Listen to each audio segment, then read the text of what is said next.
Good evening and welcome to Policy in Focus.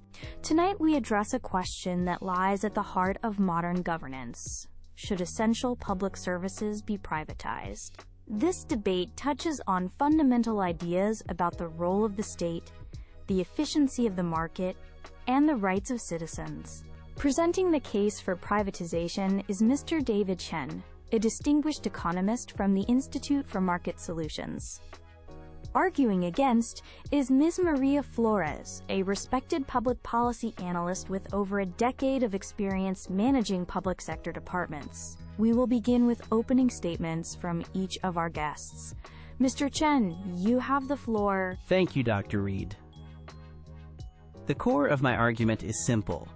Privatization is a necessary step towards creating more efficient, innovative, and responsive public services. For too long, state-run monopolies have been characterized by inefficiency, a lack of accountability, and a deep-seated resistance to change.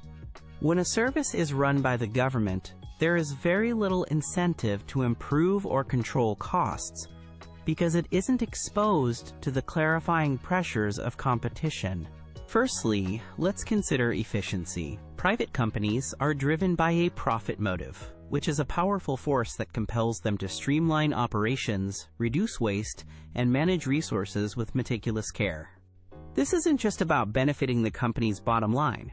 It translates directly into significant cost savings that can reduce the financial burden on taxpayers. Secondly, privatization fosters a culture of innovation and higher quality. In a competitive marketplace, companies must constantly strive to improve their services to attract and retain customers. Think of the telecommunications industry. When it was state-controlled, we had limited choices, outdated technology, and slow service. After privatization, we witnessed a surge in innovation, better network coverage, and lower prices for consumers. This is the power of the market at work, delivering tangible benefits to everyday people. Finally, selling state assets serves two critical purposes. It reduces government debt, and it shifts the substantial financial risk of service provision to the private sector. This allows the government to refocus on its essential functions: to govern, to legislate, and to regulate effectively. It is not the government's role to be a direct provider of every service, but rather to ensure a competitive and fair market exists for all. Handing services over to the market is not an abandonment of responsibility, but a crucial modernization of it. Thank you. Mr. Chen presents a very optimistic view of the market, but it's a view that I believe overlooks the fundamental purpose of public services. These services, such as healthcare, water, and education, are not commodities to be bought and sold for profit. They are fundamental human rights and the essential pillars of a fair, equitable, and just society. My primary objection to privatization is on the grounds of equity and accessibility. A private company's main, legally mandated objective is to generate profit for its shareholders. This commercial imperative inevitably leads to what is known as cherry-picking, serving the most profitable, easy-to-reach urban customers, while systematically neglecting rural areas, low-income neighborhoods, and individuals with complex needs.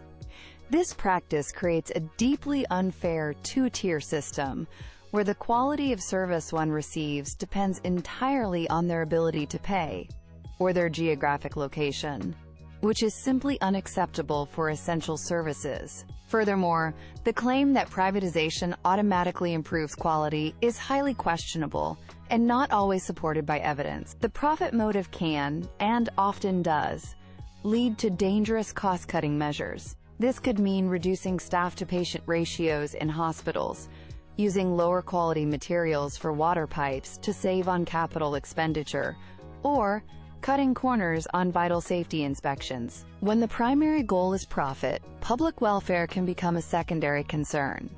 Accountability, also, becomes dangerously blurred. When a private utility fails, is the company to blame for maximizing its profit, or is the government to blame for failing to regulate it properly? This confusion often leaves citizens without clear recourse. Ultimately, public services belong to the public. They should be governed by democratic principles and direct accountability, not by volatile market forces. The goal must be to serve every single citizen equally and reliably. Privatization fundamentally undermines this core principle by placing profit before people. We should be investing in and reforming our public services to make them better, not selling them off to the highest bidder. Thank you both for those comprehensive opening statements. Mr. Chen, Ms. Flores raises a powerful point about equity. She warns of a, quote, two-tier system emerging from privatization. How can a privatized model genuinely guarantee that essential services remain accessible and affordable for the most vulnerable members of society, not just for those who can easily pay? That is a significant and entirely valid concern, and it's one that can be addressed with intelligent and robust policy design. Privatization does not mean a complete withdrawal of the state. That is a common misconception. The government's role should evolve from being a direct-to-rider to a sophisticated and powerful regulator. We can implement systems like means-tested vouchers or direct subsidies to empower low-income individuals. This gives them the purchasing power to choose a provider in the competitive market, ensuring they're seen as valuable customers. In this model, you maintain the clear benefits of competition, efficiency, customer service, and innovation, while ensuring a robust social safety net protects everyone. For example, in a privatized energy or water market, the government can mandate a, quote, universal service obligation. This is a legally binding requirement for companies to serve all customers within a given area, regardless of profitability. The regulator can then provide financial assistance, funded by general taxation, or a small levy on all bills, to those who cannot afford to pay. It's about setting the right rules of the game, not owning the entire stadium. This is a far more dynamic and effective approach than defending an inefficient state monopoly that, frankly, often provides a uniformly poor service to everyone, including the most vulnerable. Ms. Flores, Mr. Chen argues for a shift in the government's role to that of a smart regulator, and points to the inefficiencies and lack of innovation often found in state-run services. Without the pressure of competition that Mr. Chen describes, how can public services be realistically expected to adapt and improve to meet the complex demands of the 21st century? The argument that the public sector is inherently incapable of innovation is a persistent and convenient myth, but it's not supported by history. Many of the most transformative innovations our society relies on, from the internet and GPS to crucial medical breakthroughs and foundational scientific research, originated from publicly funded projects and institutions. The incentive in those cases wasn't profit, it was the advancement of knowledge and the public good. The challenges of bureaucracy in the public sector are real. I would never deny that. But the solution is not to abandon the entire system to the market. The solution is targeted, intelligent reform. We can improve efficiency dramatically by implementing clear performance targets, increasing transparency through public reporting, and investing in modern technology and continuous training for public employees. We can create internal mechanisms and financial incentives that encourage and reward innovation within public departments. The key difference is the motive.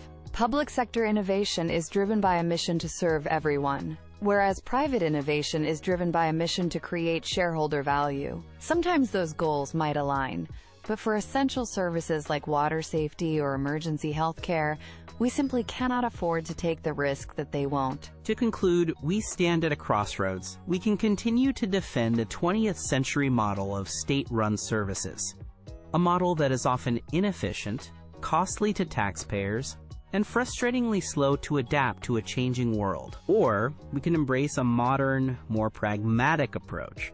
Privatization, when combined with smart and effective regulation, offers the best of both worlds. It gives us the dynamism, the innovation, and the efficiency of the free market, alongside a government-guaranteed safety net that protects the vulnerable and ensures universal access. This is not about abandoning our citizens. It is about finding a better, more sustainable way to deliver the high-quality services they deserve. It is time to choose progress and reform over outdated state control. The goal is superior service for all, and competition is the most reliable path to get there. In closing, I want to bring us back to the fundamental question. What is the purpose of a public service? Is it to generate a profit for a select group of shareholders? Or is it to guarantee a basic standard of living and dignity for every single citizen?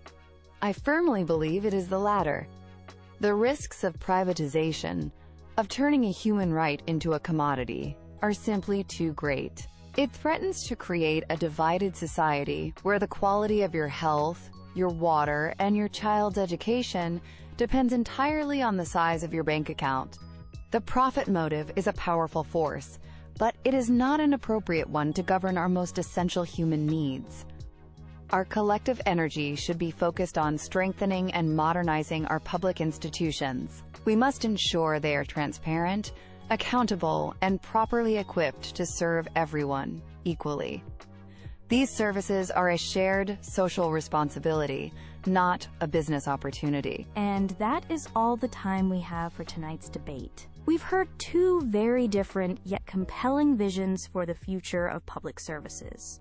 My sincere thanks to Mr. David Chen and Ms. Maria Flores for a thoughtful and vigorous debate. Thank you for watching Policy in Focus. Good evening.